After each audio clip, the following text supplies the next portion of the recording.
Welcome back, beautiful souls, to our 15th episode of Spirituality with Kayun.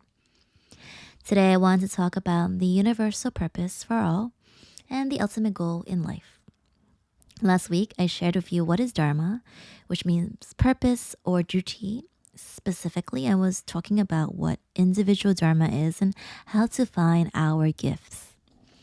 While our individual duty is unique for all and can change, our universal duty is the same for all and will not change.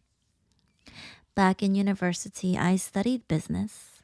However, psychology was actually my favorite subject, and I even chose that as my minor.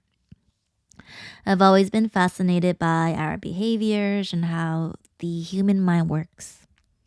I also had this natural tendency to observe, an inclination to learn, and a desire to deepen my understanding about myself and others, even at a very early age.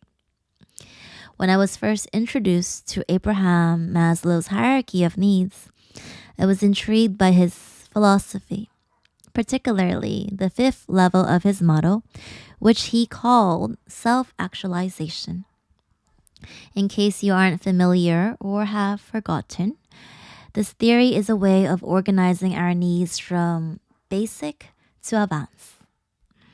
It begins with physiological, which includes air, food, water, sleep, clothing, shelter. Then there is safety, which are things like personal security, employment, resources, health. Next level is love and belonging, which includes friendship, intimacy, family, community, sense of connection. The fourth he called esteem, which are things like self esteem, respect, status, recognition, strength, and freedom. Lastly, his fifth motto is self actualization. Self actualization is similar to what we talked about last week. It is the desire to become the most we can be. It is when we understand the reason of our being, or when we're performing our individual dharma, what we are meant to do on this earth. For some reason, when I first learned about this, I felt really connected to it.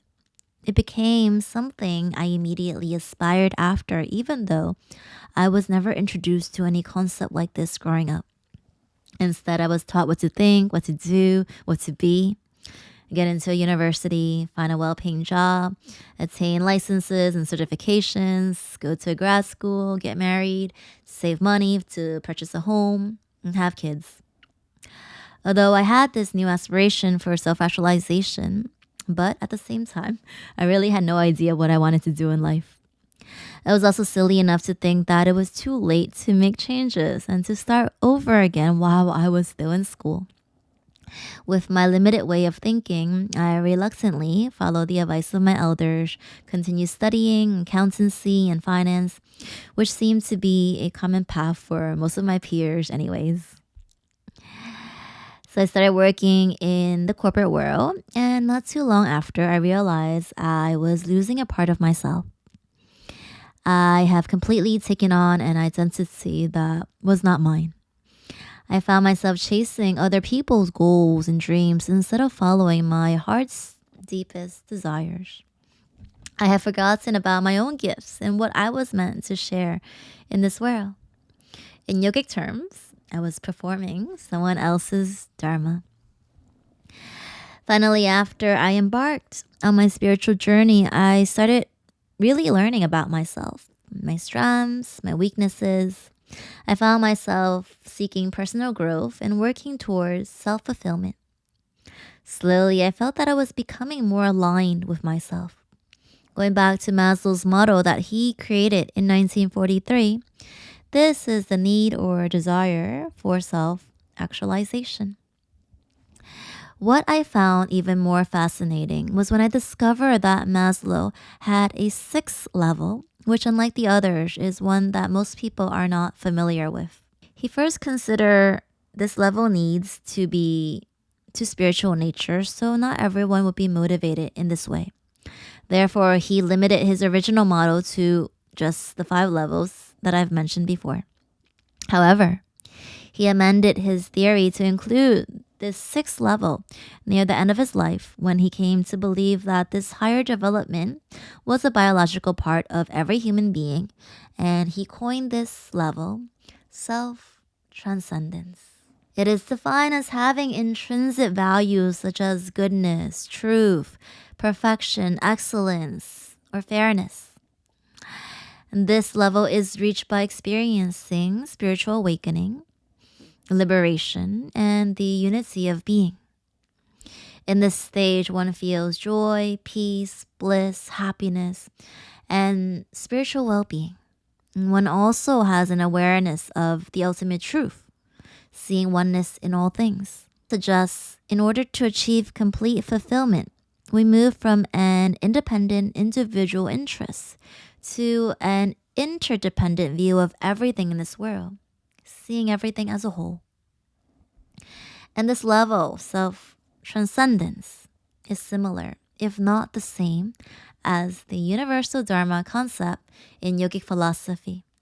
It is also known as our true or eternal purpose. Whenever I visit a temple, a monastery, or an ashram, I notice the people generally appear very kind, peaceful, compassionate, or at least they have that awareness to work towards these virtues. The reason to this is because there are Dharma principles or an internal set of duties that people practice. Some of which are nonviolence, truthfulness, purity, mercy, patience, compassion, forbearance, generosity, acceptance, self-study, or self-restraint. Though we aren't renounced like the swamis or the monks, these are timeless universal principles we could also follow to become a better version of ourselves, and it can help us fulfill our highest potential.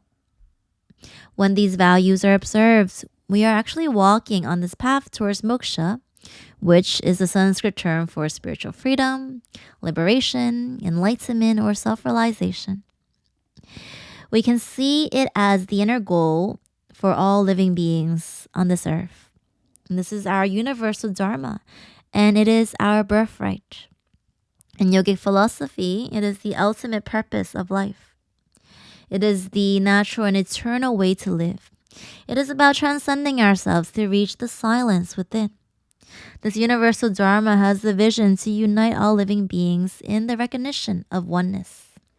It is an inner stage where we experience and realize the divine presence in all.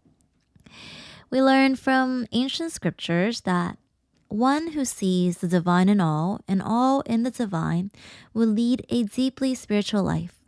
Because having realized the divine presence in all, one develops compassion and right attitude towards all living beings everywhere. Just like how the goal or dharma of the river is to flow towards the ocean. Our dharma as human beings or individual souls is to meet the universal soul or to flow back into the ocean of pure consciousness. All my life, I've always loved contemplating on the meaning of life. Whenever I achieve or attain something, I would have questions like, what is next? Or when will this chase end? It was only until I learned about universal dharma or self-realization that I stopped asking myself what is next or what the final goal of life is. Whenever I give spiritual wellness talks on this topic, students would often ask me questions like, why? Why do I need to realize myself? I'm happy and comfortable with where I am now. Why do I need to go through such disciplines and austerity? I don't want to do the work. I just want to live my life. Well, the answer is you don't. We are all on our own path. The time for one to start this spiritual journey may not be right now. It may not even be in this lifetime.